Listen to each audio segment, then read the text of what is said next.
Celso de Mello é o ministro mais antigo da atual composição do STF. Conhecido como o decano da corte, sua aposentadoria compulsória acontecerá em novembro de 2020. É difícil substituir o Celso. Ocupar a cadeira do decano. E eu diria para uma pessoa que queira substituir o Celso, cresça muito, porque de fato a comparação será inevitável. A cultura gigantesca de Celso conhece história como ninguém. Fala da história do Brasil, fala da história mundial, fala das instituições. Sabe citar a Constituição do Império como a Constituição da Primeira República e faz comparações. Isto de improviso. É um sujeito, de fato, super alfabetizado na Constituição. Portanto, isso é um grande desafio, uma grande responsabilidade de quem vai indicar e de quem será o indicado. Celso de Mello se graduou pela USP em 1969. Durante os estudos, morou na pensão do seu Abelardo, onde foi colega de teto de José Dirceu por 5 anos. Segundo Celso, embora morassem juntos, os dois nunca foram amigos. Iniciou sua carreira ingressando no Ministério Público em 1970, classificado em primeiro lugar no concurso de provas e títulos. Sua atuação como promotor ganhou notoriedade por seus ideais progressistas e suas duras críticas à ditadura militar.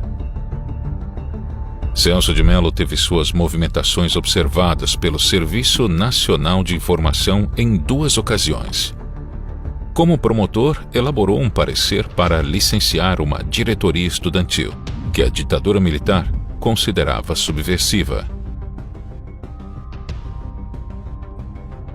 O segundo episódio foi um discurso proferido na inauguração do Fórum de Osasco, onde fez fortes críticas ao Ato Institucional número 5, que ainda estava em vigor na época.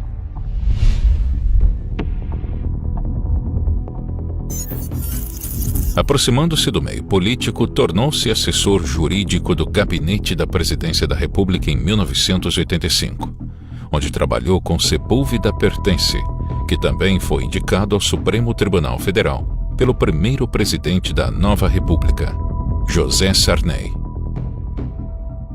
No ano seguinte, foi nomeado secretário-geral na Consultoria Geral da República, sob o comando do deputado e jurista Saulo Ramos.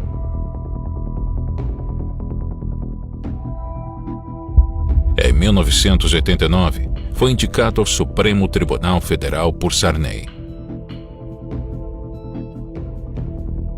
Em seu livro de memórias intitulado Código da Vida, Saulo Ramos descreve um telefonema que teve com Celso de Mello sobre uma votação envolvendo José Sarney. Sarney queria disputar uma vaga no Senado pelo Amapá em 1991, mas sua candidatura foi impugnada e o caso foi parar no STF. Celso foi o último ministro a votar, e Sarney já tinha recebido votos suficientes em favor de sua causa. Mas mesmo assim, Celso votou contra Sarney. Espera um pouco, deixe-me ver se compreendi bem. Você votou contra o Sarney porque a Folha de São Paulo noticiou que você votaria a favor? Sim. E se o Sarney já não houvesse ganhado quando chegou sua vez de votar? Nesse caso, votaria a favor? Exatamente. O senhor entendeu? Entendi. Entendi que você é um juiz de merda.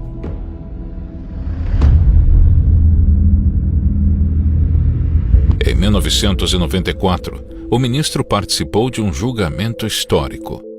Collor havia sofrido impeachment e respondia no STF às acusações de corrupção passiva. Celso de Mello votou com a maioria na absolvição do ex-presidente, entendendo que não havia provas suficientes para justificar a condenação. Ainda na década de 90, o ministro causava desconforto em seus pares ao defender causas como o aborto, consideradas progressistas.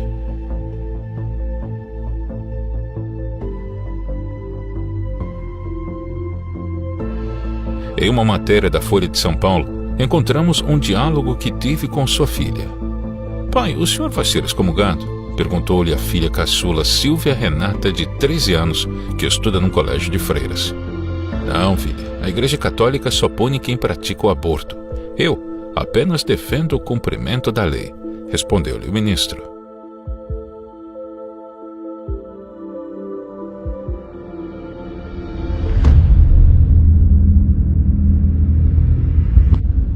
Anos mais tarde, no julgamento do Mensalão, o ministro votou pela condenação dos principais nomes do esquema.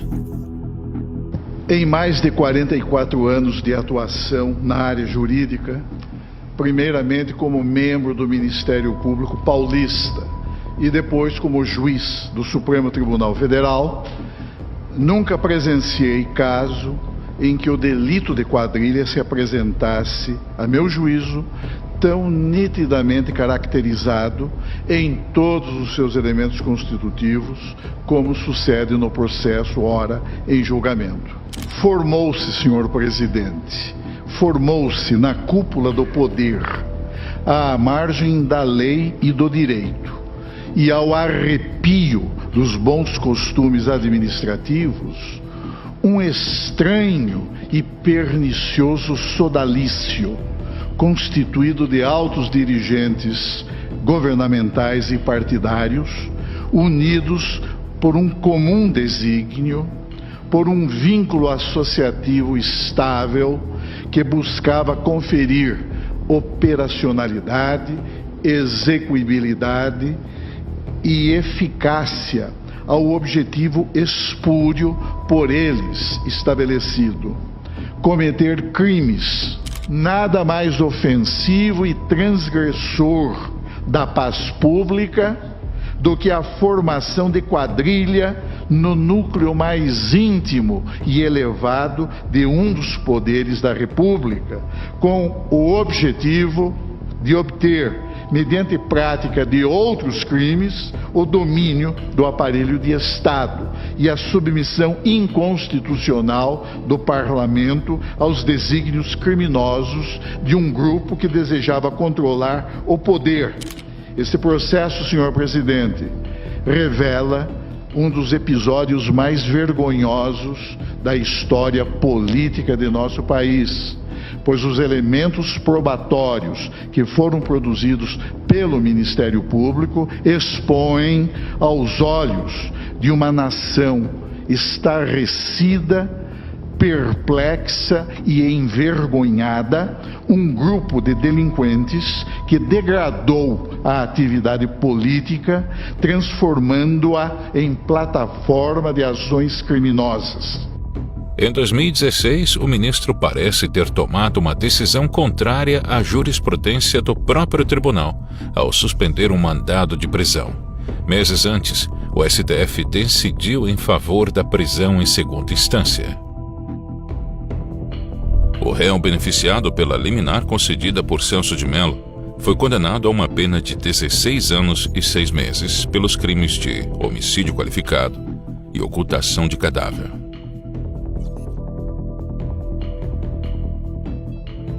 Este criminoso matou o sócio dele em 2009 numa boate em Belo Horizonte. Não conseguiu se livrar do corpo, o corpo começou a cheirar mal, dias depois foi descoberto o corpo e o assassinato. Em 2015, 6 anos depois, o Tribunal do Júri de Minas Gerais condenou esse cara a 16 anos de prisão. Ele recorreu ao STJ. Menos de 24 horas depois, o STJ deu um habeas corpus. Aí o que fez esse cara? Valendo-se desse argumento do ilustre ministro Celso de Mello, recorreu ao Supremo Tribunal Federal, que com a instantaneidade de alguns absurdos que costuma decidir, botou novamente esse cara na rua. De tal forma que um assassino declarado, claro, de um crime pavoroso de 2009, está até hoje, em 2016, tendo sido condenado pelo Tribunal de Justiça, pelo Tribunal do Júri e pelo STJ, sem ter cumprido um único dia de cadeia. O senhor está libertando um assassino, claro, comprovado, condenado. Em 2019, o ministro votou a favor de enquadrar a homofobia e transfobia na lei do crime de racismo. O voto gerou intenso debate na mídia e no mundo jurídico acerca da possibilidade do STF criar normas penais. Em seu voto de mais de 150 páginas, o ministro trouxe contextos históricos, relatórios internacionais e até citações de autores como Simone de Beauvoir e Hannah Arendt para justificar sua posição, e acusou a omissão do Congresso Nacional em condenar, mediante tipificação penal, atos de discriminação.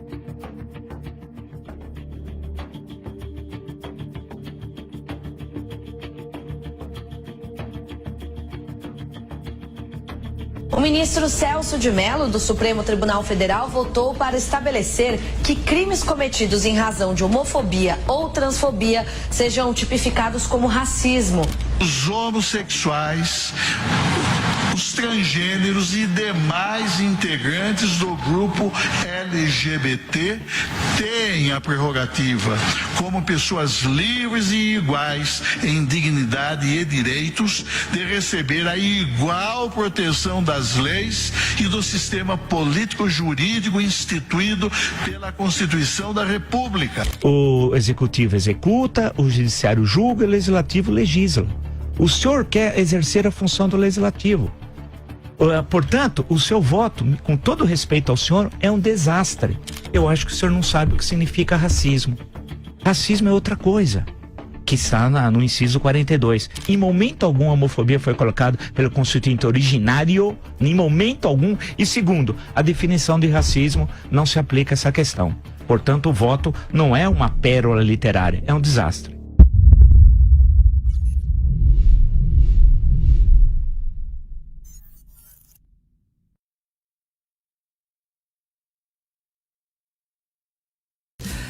O STF liberou investigação sobre as acusações de Sérgio Moro ao presidente Jair Bolsonaro. Acompanhe com a Luciana Verdolim. Olha, o ministro do Supremo Tribunal Federal, Celso de Mello, autorizou a abertura de inquérito penal para apurar denúncias feitas na última sexta-feira pelo ex-ministro da Justiça, Sérgio Moro, de que o presidente Jair Bolsonaro teria tentado interferir na Polícia Federal. O ministro determinou que sejam apurados crimes de falsidade ideológica, coação no curso do processo, advocacia administrativa, prevaricação, obstrução de justiça, corrupção passiva, denunciação caluniosa e crime contra a honra. Celso de Mello determinou que Moro seja ouvido e apresente provas das denúncias que foram feitas. O ministro Celso de Mello, do Supremo, autorizou agora à noite a abertura de inquérito para investigar as acusações do ex-ministro Sérgio Moro a Jair Bolsonaro. Nós vamos agora a Brasília com Alex Guzmão, que tem todos os detalhes. Boa noite, Alex. Boa noite, Sérgio. Celso de Mello concordou com o pedido feito pelo Procurador-Geral da República. Segundo Augusto Aras, é preciso investigar a suposta prática de crimes como falsidade ideológica, obstrução de justiça e corrupção passiva privilegiada. O ex-ministro da Justiça e Segurança Pública, Sérgio Moro, que acusou Bolsonaro de interferência política na Polícia Federal, será ouvido. Se não comprovar o que disse, pode ser denunciado por calúnia. Em vídeo gravado por apoiadores, o presidente disse que Moro terá que provar o que falou. Após a abertura de inquérito contra o presidente Jair Bolsonaro, o ministro decidiu tornar pública a gravação da reunião ministerial apontada pelo juiz Sérgio Moro como prova de que o presidente estava cometendo um crime de interferência. O ministro do STF, Celso de Mello, derruba o sigilo do vídeo da reunião ministerial de 22 de abril. O objetivo era comprovar se o ex-ministro Sérgio Moro tinha razão ou não ao afirmar que o presidente Jair Bolsonaro tentou interferir politicamente em investigações da Polícia Federal. Mas o vídeo da reunião revela muito mais. Entre muitos palavrões e insultos, Bolsonaro diz que a ação de governadores para combater o coronavírus tem razões ideológicas. O que os caras querem é a nossa hemorroida. É a nossa liberdade. O ministro da Educação, Weintraub, defende prisão para integrantes do Supremo Tribunal Federal. Eu, por mim, botava esses vagabundos todos na cadeia, começando no STF. Vamos lembrar que aquela reunião não era para ter vindo a público. Todos queriam que fosse exposto o vídeo na íntegra, que a maioria viu ali é uma equipe patriota, sincera, preocupada com o país, né? É isso que ficou claro. Eu acho que reuniões em privado são reuniões em privado. Tem muita gente que quer transparência e ignora que transparência na íntegra não existe quando se trata de governo, aliás, de nada. Você tem reuniões onde você trata de assuntos delicados e de forma diferente porque não tem um filtro diplomático para o que vai sair a público. Esse Supremo Tribunal Federal, Arcon, não goza de credibilidade perante a população. Isso é um fato. E não é por menos. Um Supremo que tem Lewandowski, Toffoli, Gilmar Mendes e que faz as coisas que faz, com decisões monocráticas, que rasga a Constituição inúmeras vezes em vez de ser o guardião dela, é óbvio que ele vem minando a confiança do povo. Hoje em dia é o maior fator de insegurança política e jurídica no país. No mês seguinte, Celso de Mello enviou para alguns contatos próximos uma mensagem que gerou repercussão na mídia e nas redes sociais. Na mensagem, o ministro comparou a atual situação do Brasil com a da Alemanha nazista e fez uma analogia de Bolsonaro com Hitler, já que ambos tinham sido eleitos pelo voto popular, mas acabaram impondo um regime totalitário. Na mensagem, Celso de Mello disse: guardadas as devidas proporções, o ovo da serpente, a semelhança do que ocorreu na República de Weimar, de 1919 a 1933, parece estar prestes a eclodir no Brasil. É preciso resistir à destruição da ordem democrática para evitar o que ocorreu na República de Weimar, quando Hitler, após eleito por voto popular e posteriormente nomeado pelo presidente Paul von Hindenburg, em 30 de janeiro de 1933 como chanceler, primeiro-ministro da Alemanha, não hesitou em romper e em nulificar a progressista, democrática e inovadora Constituição de Weimar, impondo ao país um sistema totalitário de poder, viabilizado pela edição em março de 1933 da lei nazista de concessão de plenos poderes, que lhe permitiu legislar sem a intervenção do parlamento germânico. Ele fica dizendo agora que é uma manifestação pessoal, mas desde quando o ministro do Supremo pode escrever um negócio desse e dizer que é a opinião dele só? Como separar o Celso de Mello que escreveu do ministro? Nós, que não estamos aí nesse manifesto nem a favor do Celso de Mello, nós somos o quê? Os nazistas, o partido nazista? Então como é que ele faz uma coisa dessas e continua julgando processos envolvendo os nazistas que só existem na cabeça dele? É um absurdo que um decano, que o ministro do Supremo Tribunal Federal mande uma mensagem de grupo comparando o presidente da República com 58 milhões de votos quase, sem nenhum ato autoritário feito pelo governo. Pelo contrário, vem tentando diminuir o tamanho do Estado, privatizar empresas, mantém a liberdade de imprensa, tudo funcionando, respeita as regras, inclusive absurdas da Constituição, que vem do Supremo, que rasga a Constituição, e esse ministro compara a Hitler, o presidente da República, sendo que há um grau de hipocrisia enorme aí, né? Veja que quando vazou uma conversa fechada, né, dos ministros, tudo, aí esse ministro, Celso de Mello, que autorizou o vazamento, a publicação, a divulgação, fala que é transparência e tudo mais. Quando ele manda uma mensagem, ele fala que aquilo não é o STF, foi uma coisa privada, não era para ser tornada pública. Então mostra já o duplo padrão.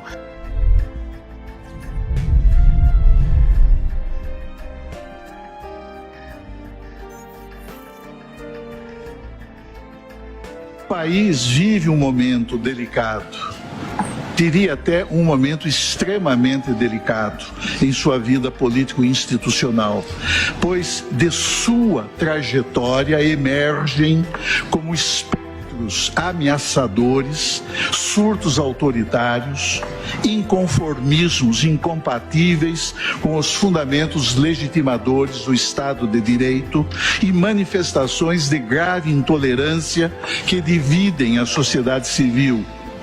Todos eles agravados pela atuação sinistra de delinquentes que vivem na atmosfera sombria e covarde do submundo digital, em perseguição a um estranho e perigoso projeto de poder cuja implementação certamente comprometerá a integridade dos princípios que informam e sobre os quais se estrutura esta República democrática e laica. Decano do Supremo Tribunal Federal, o ministro Celso de Mello, chamou de ódio cego, visceral e patológico a publicação nas redes sociais da advogada gaúcha Cláudia Teixeira Gomes. Para Celso de Mello, a conduta da advogada constitui delito de incitação pública a crime e ela pode ser alvo de ação penal.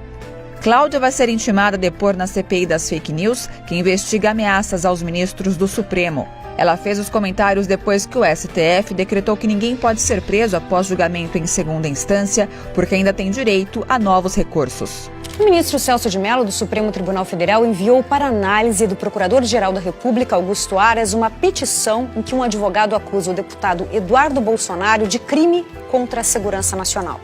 Na ocasião, Eduardo defendeu a suspensão do inquérito das fake news. Eu até entendo quem tem uma postura mais moderada, vamos dizer.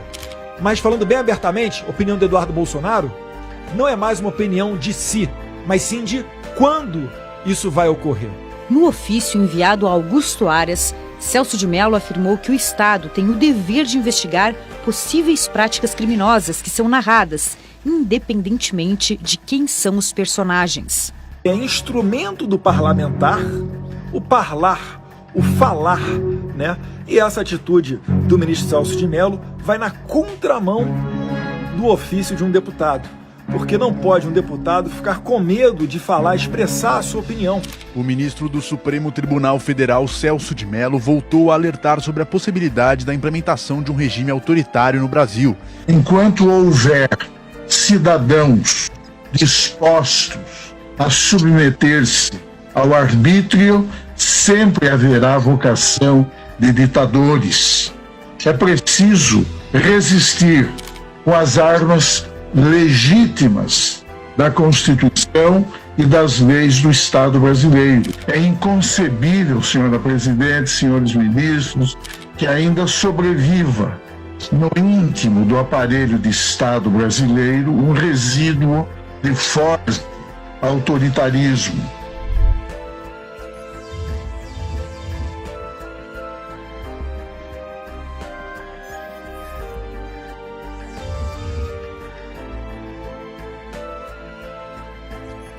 O decano do Supremo Tribunal Federal, Celso de Mello, pediu o afastamento da corte para cuidar da saúde. Em janeiro, Mello fez uma operação no quadril e em março foi internado com quadro de erisipela. No início de agosto, o ministro passou por exames clínicos para verificar se precisa passar por uma nova cirurgia. A licença solicitada pelo decano pode interferir em julgamentos emblemáticos. Um dos casos é o da suspeição do ex-juiz Sérgio Moro no processo do triplex do Guarujá, que envolve o ex-presidiário Lula.